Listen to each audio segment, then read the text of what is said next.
স্নেহের শিক্ষার্থী, তোমরা ভালো আছো সবাই?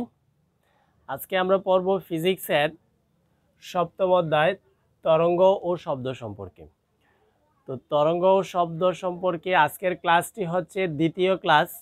তো প্রথম ক্লাসে আমরা তরঙ্গের সম্পর্কে প্রাথমিক কথাগুলো জেনেছি। তরঙ্গ কাকে বলে, তরঙ্গের প্রকারভেদ, এগুলো আমরা জেনেছি। আজকে তরঙ্গের যেই বাকি অংশগুলো মেনলি হচ্ছে তরঙ্গ সংশ্লিষ্ট যে রাশি, এদেরকে নিয়ে আমরা আজকে পড়ব এবং খুবই ইম্পর্টেন্ট কিছু রাশি সম্পর্কে আমরা পরিচিত হব। এদেরকে যদি আমরা একটু ভালো করে বুঝি, ডিটেলস জানি, তাইলে তরঙ্গ সংশ্লিষ্ট যে কোনো প্রবলেমের আমরা সমাধান করতে পারবো। তাহলে সবাই একটু মনোযোগ দিয়ে কথাগুলো খেয়াল করো। তো গত ক্লাসে আমরা বলেছিলাম যে তরঙ্গ যে সৃষ্টি হয়, একটি পানির তরঙ্গের কথাই যদি বলি, পানির ঢেউয়ের কথা বলি, তো যখন পানিতে কোনো ঢেউ থাকে না, সেই পানিটা একেবারে স্থির থাকে, তার উপরের পৃষ্ঠটা ফ্ল্যাট সমতল ভূমির মতো থাকে। তো এই অবস্থায় যদি আমরা চিন্তা করি যে একটি পানির ঢেউ সৃষ্টি হওয়ার আগে এই অবস্থায় আছে উপরের পৃষ্ঠটি, তো যদি তার মধ্যে আমরা ঢেউ সৃষ্টি করি, মানে আন্দোলিত করি, কোনো ঢিল ছুরি কোনো কিছু করি, তখন শক্তি প্রয়োগ করি, তখন তার মধ্যে একটি তরঙ্গ তৈরি হবে। এই টাইপের একটি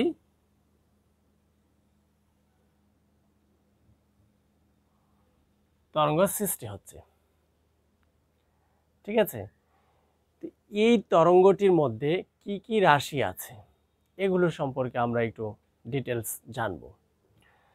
তো প্রথমে যে বিষয়টা সেটা আমরা লিখলাম পূর্ণ স্পন্দন। পূর্ণ স্পন্দন কি? পূর্ণ স্পন্দন হচ্ছে যে তরঙ্গটি এখান থেকে আমরা মনে করি শুরু হলো, তো এখান থেকে শুরু হয়ে এটার এই যে এই উপরের অংশ, আবার এটা হচ্ছে নিচের অংশ, তাহলে একটি এই উপরের অংশ এবং নিচের অংশ নিয়ে একটি স্পন্দন, অর্থাৎ এই বিন্দু থেকে এই বিন্দু পর্যন্ত একটি পূর্ণ স্পন্দন, ঠিক আছে? তো এটাকে সংজ্ঞা আকারে আমরা এভাবে বলতে পারি যে তরঙ্গের কোনো বিন্দু থেকে চলা শুরু করে, মাধ্যমের কোনো কণার থেকে শুরু করে, সে ওটা ঘুরে যদি আবার ওই দশার ওই একই অবস্থার আরেকটি বিন্দুতে গিয়ে যায়, তখন এই যে সংশ্লিষ্ট যে তার অবস্থাটা, মানে যতটুকু সে অতিক্রম করলো, সেই অংশটুকুই হচ্ছে পূর্ণ স্পন্দন। তাহলে পূর্ণ স্পন্দন আমরা বুঝলাম কোনটা পূর্ণ স্পন্দন, যে একটা পূর্ণ স্পন্দন এখান থেকে শুরু করে এইভাবে, আবার এখান থেকে শুরু করে এই পর্যন্ত যদি আসে, সেটা আরেকটি পূর্ণ স্পন্দন। ক্লিয়ার? তারপরে 2 নম্বরে যা দেওয়া আছে পর্যায়কাল। পর্যায়কাল তাকে ক্যাপিটাল টি দ্বারা প্রকাশ করা হয়। তো খেয়াল করি, একটি পূর্ণ স্পন্দন এখান থেকে এই জায়গাতে আসতে একটি সময় লেগেছে, তাহলে একটি পূর্ণ স্পন্দন দিতে যে পরিমাণের সময় লাগে, সেই সময়টাকে বলা হয় এই তরঙ্গের পর্যায়কাল।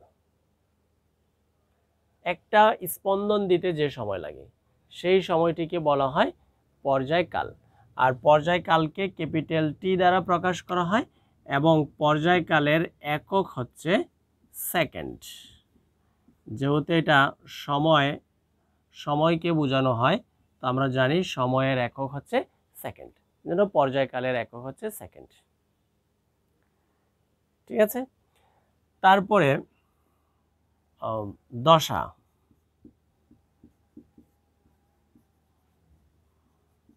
দশা হচ্ছে গতির সাম্যক অবস্থাকে বলা হয় দশা। আসলে এখানে আমরা এই যে তরঙ্গটাকে যদি আরেকটু আমরা ভালো করে দেখাইতে চাই, কয়েকটি বিন্দু আমরা এখানে দিতে পারি। এটা এ বিন্দু আমরা ধরে নিলাম। একদম শীর্ষে উপরে যে বিন্দুটা আছে তার নাম দিলাম বি বিন্দু। এইখানে যে বিন্দুটা আছে সি বিন্দু। এইখানে একটা বিন্দু, তাকে ধরে নিলাম ডি বিন্দু। এই জায়গায় ই, এফ, জি, এইচ, এখানে আরেকটা বিন্দু দিলাম আই। এগুলো আমাদের বোঝার সুবিধার জন্য আমরা বিন্দুগুলোকে ধরে নিলাম। তো এই বিন্দুগুলোর মধ্যে এ থেকে যখন স্পন্দনটি শুরু হলো, ঠিক এর মতো অবস্থা আবার কোথায় কার আছে? বি এর অবস্থা আর এর অবস্থা একরকম না। তাহলে বি এবং এ সমদশার মধ্যে নেই, কারণ বি আছে উপরে, এ আছে এখানে। সি এবং এর অবস্থান অনেক সময় আমরা ভুল করি যে এদের অবস্থা মনে হয় একরকম। এ এবং সি এদের অবস্থাও একরকম না, কারণ এ বিন্দুটি এখানে নিচ থেকে শুরু হলো আর সি বিন্দুটি উপর থেকে আসতেছে। তাহলে সি বিন্দুটি উপর থেকে যাচ্ছে আর এ বিন্দুটি নিচের থেকে শুরু হয়েছিল। এই জন্য এ এবং সি এই দুইটি বিন্দুর অবস্থা একরকম না, এজন্য তারাও সমদশায় নেই, তারাও ভিন্ন দশার মধ্যে আছে। ডি তো একেবারেই নেই। ই, এর দশা আর এ বিন্দুর দশা একরকম। ই বিন্দু এবং এ বিন্দুর দশা হচ্ছে একরকম, কারণ তারা সমদশা। এই বিষয়টাই এ ই হচ্ছে সমদশা। এছাড়াও আরো সমদশা আছে। বি এর সাথে দশার দিক দিয়ে, দশা মানে সাম্যক অবস্থা, দশার দিক থেকে বি এর সাথে মিল আছে এফ এর। তাহলে বি এবং এফ তারা আবার সমদশা সম্পূর্ণ। আরো আছে, তাহলে আমরা দেখলেই বুঝবো কোনটা কোনটা সমদশার মধ্যে আছে। আর বি বিন্দু এবং ডি বিন্দু তো সমদশার মধ্যে নেই, তারা একেবারে অপোজিট অবস্থানে আছে। খেয়াল করলে আমরা দেখব বি এর অপোজিট হচ্ছে ডি। বি আছে একেবারে উপরে আর ডি আছে নিচে। ক্লিয়ার দশা সম্পর্কে আমরা এই বিষয়টা। তারপরে আমরা জানব তরঙ্গ দৈর্ঘ্য। তরঙ্গ দৈর্ঘ্য এটাকে ল্যামডা দ্বারা প্রকাশ করা হয়। তরঙ্গ দৈর্ঘ্য হচ্ছে একটি পূর্ণ স্পন্দন দিতে যে সময় লাগে সেই সময়ে তরঙ্গটি যতটুকু দূরত্ব অতিক্রম করে, সেই দূরত্বটাই হচ্ছে তরঙ্গ দৈর্ঘ্য। একেবারে সহজ করে যদি আমরা বলি যে এ থেকে ই পর্যন্ত হচ্ছে একটি পূর্ণ স্পন্দন। এ থেকে ই একটি পূর্ণ স্পন্দন। তো এই পূর্ণ স্পন্দনটি দিতে তাহলে এ থেকে ই বিন্দুতে যেতে যে সময় লাগলো সেই সময়ে অতিক্রান্ত দূরত্ব। সহজ কথা হচ্ছে এ থেকে ই এর যে অতিক্রান্ত দূরত্ব, এটাই হচ্ছে তরঙ্গ দৈর্ঘ্য। আর তরঙ্গ দৈর্ঘ্যকে ল্যামডা দ্বারা প্রকাশ করা হয়। ল্যামডা এটা একটি গ্রিক বর্ণ, ল্যামডা দ্বারা প্রকাশ করা হয়।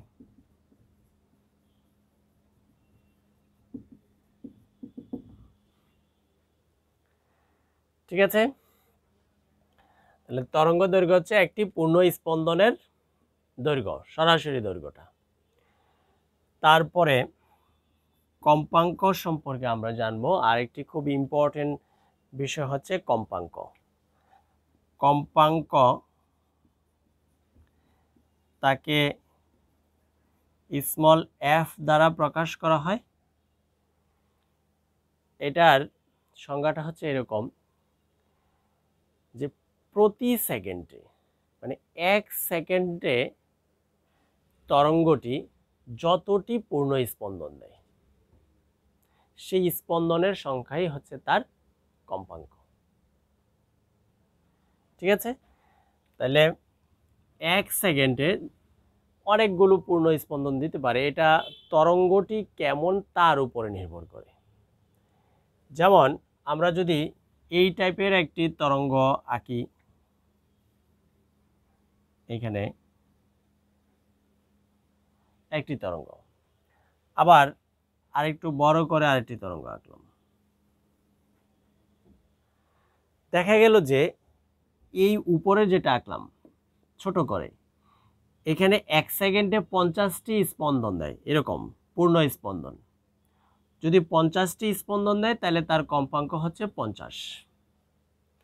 আর এই যে নিচেরটা একটু যেহেতু বড়, সে 1 সেকেন্ডে হয়তো কম স্পন্দন দিবে। দূরত্ব সমান হইতে পারে, সেটা ভিন্ন বিষয়, যেহেতু তার স্টেপগুলো বড় বড়, কিন্তু স্পন্দনের সংখ্যা এখানে কম হবে। তো এটা হয়তো 1 সেকেন্ডে 20টি দিল, তাহলে তার কম্পাঙ্ক হচ্ছে 20। ঠিক আছে, তাহলে প্রতি সেকেন্ডে যতটি পূর্ণ স্পন্দন দেয় সেই সংখ্যাটাই হচ্ছে তার কম্পাঙ্ক। ক্লিয়ার? আমরা কম্পাঙ্ককে কি দ্বারা প্রকাশ করব সেটাও জানলাম। কম্পাঙ্ককে প্রকাশ করে স্মল এফ দ্বারা, এবং কম্পাঙ্কের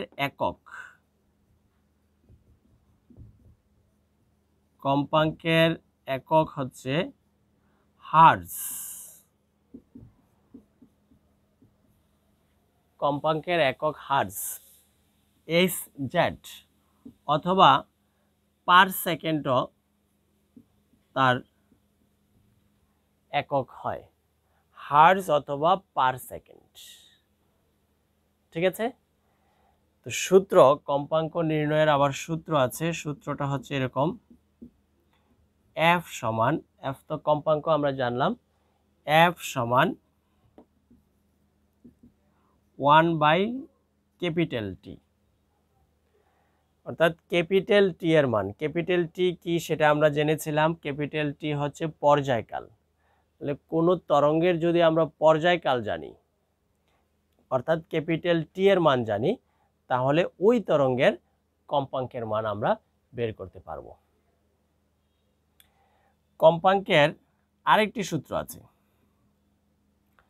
এটা যদি আমরা 1 নম্বরের সূত্র দেই, 2 নম্বরে কম্পাঙ্ক নির্ণয়ের আরেকটি সূত্র আছে, সেটা হচ্ছে F সমান N/T। F সমান N/T, এই N হচ্ছে স্মল লেটারে আমরা দিলাম, আর এই টিও স্মল লেটার। তাহলে এখানে N এবং T দ্বারা কি বোঝানো হয়? এই স্মল যে N আছে, এই N দ্বারা বোঝানো হয় স্পন্দনের সংখ্যা। একটু ভালো করে আমরা খেয়াল করি, যদি একটি স্পন্দনের টাইম দেওয়া থাকে, অর্থাৎ পর্যায়কাল দেওয়া থাকে, সেই ক্ষেত্রে আমরা এই সূত্র দিয়ে কম্পাঙ্ক নির্ণয় করব। কিন্তু কখনো কখনো, আমরা একটু পরে দেখব সৃজনশীলগুলোর মধ্যে, কখনো কখনো অনেকগুলো স্পন্দনের টাইম দেওয়া থাকতে পারে, যে 5টা স্পন্দনের টাইম দেওয়া আছে, তখন আমরা স্মল টি ব্যবহার করব।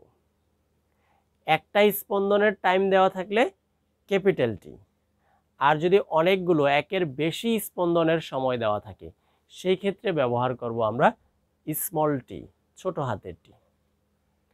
আর ওই যে যতটা স্পন্দনের সংখ্যা দেওয়া আছে, সেই স্পন্দনের সংখ্যাটা 5টা হোক, 10টা হোক, 3টা হোক, যে যতগুলো স্পন্দনের সংখ্যা দেওয়া থাকে, সেই স্পন্দনের সংখ্যা হচ্ছে স্মল এন। তাহলে স্মল এন এবং স্মল টি, এই দুইটি মান যদি আমরা বসিয়ে দিই, আমরা কম্পাঙ্ক অর্থাৎ এফ এর মান পেয়ে যাব। আর এফ এর মান তো আমরা জানি, একক জানি, হার্জ অথবা পার সেকেন্ড।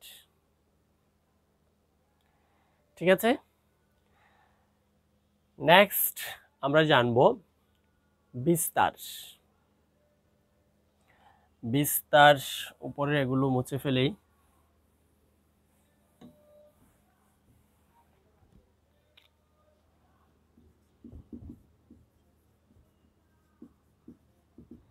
বিস্তার হচ্ছে সাম্য অবস্থা থেকে তরঙ্গটির কোনো একদিকে সর্বোচ্চ দূরত্ব কি বলা হয়? বিস্তার। তো খেয়াল করি আমরা সাম্য অবস্থাটা কি। আসলে সাম্য অবস্থা হচ্ছে ওই যে তরঙ্গটা শুরু করার আগে আমরা যে তাকে ফ্ল্যাট ধরেছিলাম, যে পানির উপরের স্তরটি একেবারে সমতল ভূমির মতো আছে, ওই অংশটি মানে মাঝের যে অংশটি সেটাই হচ্ছে সাম্য অবস্থা। যেটা আমরা এই যে মাঝখানে যে টানটা প্রথমে দিয়েছিলাম, তাহলে এটা হচ্ছে সাম্য অবস্থা। এই যে সাম্য অবস্থা, সাম্য অবস্থা, সাম্য অবস্থা একবারে বলা হলো। তাহলে এই মাঝের অংশটুকু হচ্ছে সাম্য অবস্থা। এই সাম্য অবস্থা থেকে যে কোনো একদিকে সর্বোচ্চ দূরত্ব, তাহলে এইটার সাম্য অবস্থা থেকে আমরা এই দূরত্বটা চিন্তা করতে পারি উপরের দিকে। উপরের দিকে সাম্য অবস্থা থেকে উপরের দিকে আবার এখানেও দূরত্ব আছে এটা, তো এই দূরত্বটুকু সর্বোচ্চ না, মাঝামাঝিতে এখানে এই দূরত্বটা হচ্ছে সর্বোচ্চ। তাহলে সাম্য অবস্থা থেকে যে কোনো একদিকে সর্বোচ্চ দূরত্বকে বলা হয় বিস্তার। এটা হচ্ছে বিস্তার। আবার নিচের দিকে হবে, উপরের থেকে নিচের দিকে, সাম্য অবস্থা থেকে নিচের দিকে, তাহলে এটাও বিস্তার। যে কোনো একদিকে চিন্তা করলেই হবে, উপরে অথবা নিচে, এরা হচ্ছে বিস্তার। তো বিস্তার আবার সমানই হবে একটি তরঙ্গ, তো উপরে যতটুকু উঠবে ঠিক নিচেও ততটুকু। উপরে যদি বেশি যায় নিচেও কিন্তু বেশি যাবে, উপরে অল্প গেলে নিচেও অল্প যাবে। ঠিক আছে, তা আমরা বিস্তার জানলাম। বিস্তারের সংজ্ঞাটা হচ্ছে কি, যে সাম্য অবস্থা থেকে যে কোনো একদিকে উপর হোক বা নিচে হোক সর্বোচ্চ দূরত্বটুকুই হচ্ছে বিস্তার। আমাদের তরঙ্গ সংশ্লিষ্ট রাশির একেবারে সর্বশেষ পয়েন্ট হচ্ছে তরঙ্গ বেগ। তরঙ্গ বেগ, যাকে বি দ্বারা প্রকাশ করা হয়। বি এর অনেক কাজ আমরা করে আসছি এর আগের অঙ্কগুলো ইয়েতে, চ্যাপ্টারগুলোতে, গতির অধ্যায়ে বলের অঙ্ক, বলের চ্যাপ্টার, সেইখানে বেগের অনেকবার প্রসঙ্গ আসছে। তো তরঙ্গের বেগ কি? তরঙ্গের বেগ হচ্ছে প্রতি সেকেন্ডে যতটুকু দূরত্ব অতিক্রম করে, মানে নির্দিষ্ট দিকে এখান থেকে ওই দিকে যাইতেছে, এবার 1 সেকেন্ডে যতটুকু দূরত্ব গেল, প্রতি সেকেন্ডে নির্দিষ্ট দিকে অতিক্রান্ত দূরত্ব কি বলা হয়? তরঙ্গের বেগ। তো বেগকে বি দ্বারা প্রকাশ করা হয়, বেগের একক মিটার পার সেকেন্ড, এগুলো আমরা জানি, অন্যান্য এগুলোর মধ্যে পড়ে আসছি। তো বেগ নির্ণয় করার তরঙ্গের ক্ষেত্রে যেই সূত্র, তরঙ্গের ক্ষেত্রে বেগের সূত্র হচ্ছে বি সমান এফ ল্যামডা। বি সমান এফ ল্যামডা। এফ হচ্ছে ওই যে একটু আগে আমরা দেখলাম কম্পাঙ্ক, তাহলে কোনো তরঙ্গের যদি কম্পাঙ্কের মান জানা থাকে তাহলে এখানে বসিয়ে দিব। ল্যামডা, ল্যামডা হচ্ছে তরঙ্গ দৈর্ঘ্য, ওই যে একটি পূর্ণ স্পন্দনের এ থেকে ই এর যেই দূরত্বটুকু, যেটা, এটা হচ্ছে ল্যামডা, একটি স্পন্দনের দূরত্ব। তাহলে ল্যামডা এবং এফ মানে কম্পাঙ্ক যদি জানা থাকে, এই দুইটি মান বসিয়ে দিলে আমরা পেয়ে যাব তরঙ্গের বেগ। ক্লিয়ার? তো এইগুলো ছিল তরঙ্গ সংশ্লিষ্ট রাশি, অত্যন্ত ইম্পর্টেন্ট জিনিস, তোমরা আশা করি প্রত্যেকেই বুঝতে পেরেছ। এখন আমরা একটা আজকে যা পড়লাম এই নিয়ে একটা সৃজনশীল দেখব, যে কেমন সৃজনশীল পরীক্ষাতে আসে, এটার একটা বেসিক মানে সৃজনশীল আমরা দেখব। তো দেখি আমরা সৃজনশীলটি কেমন হয়, একটু খেয়াল করি আমরা।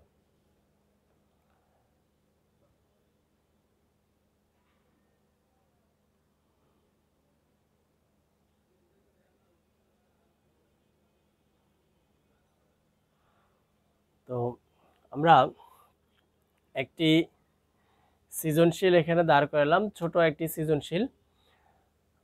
এটা আমরা খেয়াল করি কি কি আছে।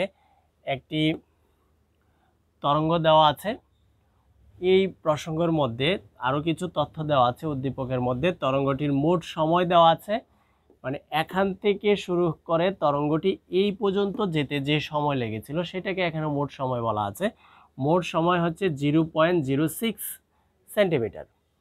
আর এই জায়গা থেকে এখানে আসতে তার সময় যে দূরত্ব এখান থেকে ওইখানে যে গেল সেই অতিক্রান্ত দূরত্বটা হচ্ছে 18 মিটার, 18 মিটার। এই তথ্যগুলো নিয়ে আমরা সৃজনশীলের যে চারটা অংশ ক খ গ এগুলোর সমাধান করব। তো বিস্তার কাকে বলে এটা জ্ঞানমূলক প্রশ্ন, একটু আগেও আমরা জেনে আসছি, সেখান থেকে করব। ক্ষয়ের মধ্যে হচ্ছে তরঙ্গর দৈর্ঘ্য কত, এই তরঙ্গটির দৈর্ঘ্য কত এটা আমরা বের করব। কম্পাঙ্ক কত আর বেগ নির্ণয় করো। তো কয়ের অ্যান্সারটা তো আমরা পারি, ক্ষয়েরটা যদি দেখি এখানে তরঙ্গ দৈর্ঘ্য জানতে চাইছে। তরঙ্গ দৈর্ঘ্য মানে হচ্ছে ল্যামডার মান, ঠিক আছে। তো তরঙ্গ দৈর্ঘ্য তো আমরা জানি এখান থেকে শুরু করে একটা স্পন্দনের যে দূরত্ব এটা এই ল্যামডা। তো প্রথমে আমাদের খেয়াল করতে হবে এই জায়গা থেকে শুরু করে এখানে আসতে পর্যন্ত তার কতটা স্পন্দন এখানে কমপ্লিট হয়েছে। এ একটা উপরের অংশ, এটা একটা নিচের অংশ, এই দুইটাকে নিয়ে একটা স্পন্দন, এখানে আরেকটি স্পন্দন, এই জায়গায় আরেকটি স্পন্দন। ক্লিয়ার? তাহলে স্পন্দন টোটাল কটা আছে এই চিত্রের মধ্যে? তিনটি স্পন্দন আছে এবং তিনটি স্পন্দনের দৈর্ঘ্য হচ্ছে 18 মিটার। তাহলে একটি স্পন্দনের দৈর্ঘ্য 18কে আমরা 3 দ্বারা যদি ভাগ করি 6 মিটার, সেটাই আসলে তরঙ্গের দৈর্ঘ্য। কারণ আমরা তো সংজ্ঞার মধ্যেও পরে আসছি, দেখেও আসছি সেখানে যে একটি পূর্ণ স্পন্দনের যে দূরত্বটা সেটাই হচ্ছে তরঙ্গ দৈর্ঘ্য। তাহলে ল্যামডার মান আমাদের চলে আসলো। তো এখন আমরা সাজায় যদি লিখি কিভাবে লিখব যে এখানে স্পন্দনের সংখ্যা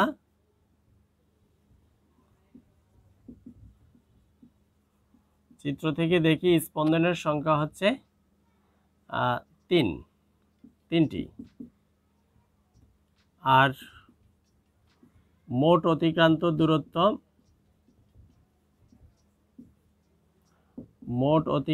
দূরত্ব হচ্ছে 18 মিটার। তরঙ্গ দৈর্ঘ্য ল্যামডার সমান হোয়াট? তো আমরা এখানে লিখতে পারি, আমরা জানি দিয়ে যে আমরা জানি 3 ল্যামডা সমান 18, সরি আমরা জানি না, এটা প্রশ্ন মতে লিখব 3 ল্যামডা মানে 3টি তরঙ্গ দৈর্ঘ্যের দূরত্ব হচ্ছে 18। তো বা ল্যামডার সমান হবে 18/3 অর্থাৎ ল্যামডার মান 6 মিটার। ক্লিয়ার? তাহলে এটা আমাদের এই যে ক্ষয়ের অ্যান্সারে এসে বললো তরঙ্গ দৈর্ঘ্য কত? 6 মিটার। তার মানে এই জায়গায় 6 মিটার হচ্ছে একটি তরঙ্গ দৈর্ঘ্য। ক্লিয়ার? নেক্সট হচ্ছে গ, কম্পাঙ্ক কত? সেটাও সহজ। আমরা কম্পাঙ্ক নির্ণয়টা যদি দেখি গয়ের মধ্যে, তাহলে কি তথ্য এখানে আছে আমাদের? এই জায়গাতে মোট সময় আছে, আবার স্পন্দনের সংখ্যা আছে। তাহলে কম্পাঙ্ক নির্ণয় করার আমরা দুইটা সূত্র জেনে আসছিলাম একটু আগে। একটা হচ্ছে F সমান 1/T আর একটা হচ্ছে F সমান n/t। আমরা দ্বিতীয় সূত্রটা দিয়ে এখানে করব, তাহলে সহজ হবে কাজটা। তাহলে এখানে যে তথ্যগুলো আছে, এখানে স্পন্দনের সংখ্যা মানে n এর মান হচ্ছে 3, মোট সময় এটা হচ্ছে স্পন্দনের সংখ্যা আর হচ্ছে মোট সময় t সমান 0.06 সেকেন্ড। কম্পাঙ্ক F সমান হোয়াট? আমরা জানি এটা সূত্র আছে, আমরা জানি F সমান n/t। n এর মান 3 বসিয়ে দিলাম, t এর মান 0.06 সেকেন্ড। এটাকে যদি আমরা ভাগ করি 0.6 উপরে 3, এটাকে বাঙাইলে 100/6। পরবর্তী লাইনে আমরা লিখতে পারি 3 × 100/6, কাটাকাটি করলে এখানে 50, তাহলে 50 হার্টজ। তার মানে এর কম্পাঙ্ক, এই যে তরঙ্গটি আছে এই তরঙ্গটির কম্পাঙ্ক হচ্ছে 50 হার্টজ। ঠিক আছে, বুঝতে পেরেছি আমরা সবাই। নেক্সট আমাদের আরেকটি অঙ্ক আছে ঘ। এটা আরো সহজ, কারণ ব্যাগের সূত্রের মধ্যে আমরা ভি সমান এফ ল্যামডা সেই সূত্রটা জেনে আসছিলাম। তো এখন আমরা ওই সূত্রটা প্রয়োগ করে দিব, তাহলেই হয়ে গেল। ঘ যখন আমরা করব, তো ঘ এর মধ্যে আমরা লিখব খ থেকে পাই, খ থেকে পাই তরঙ্গ দৈর্ঘ্য ল্যামডা সমান 6 মিটার। আবার গ থেকে পাই কম্পাঙ্ক, একটু আগে যেটা বের করেছিলাম, কম্পাঙ্ক এফ সমান 50 হার্টজ। তাহলে ব্যাগ ভি সমান ওয়াট। এটা তো সূত্র জানি আমরা জানি ভি সমান এফ ল্যামডা, সরি ভি সমান এফ ল্যামডা। তাহলে এফ হচ্ছে 50 হার্টজ, ল্যামডা হচ্ছে 6 মিটার। তো এদেরকে যদি আমরা গুণ দেই 50 আর 6 হবে 300, তাহলে 300 মিটার পার সেকেন্ড। এটা হচ্ছে ঘয়ের অ্যান্সার। ক্লিয়ার? তাহলে আমরা দেখলাম তরঙ্গ সংশ্লিষ্ট রাশিগুলো দিয়ে কিভাবে অঙ্ক করতে হয় এবং এদের সম্পর্কে আমরা ডিটেলস জানার চেষ্টা করলাম। জানি না তোমাদের কতটুকু ভালো লেগেছে। তো আমি আমার পক্ষ থেকে চেষ্টা করেছি। এখন মনোযোগ দিয়ে ক্লাসটি দেখার জন্য সবাইকে অসংখ্য ধন্যবাদ। ভালো থাকো। Thank you.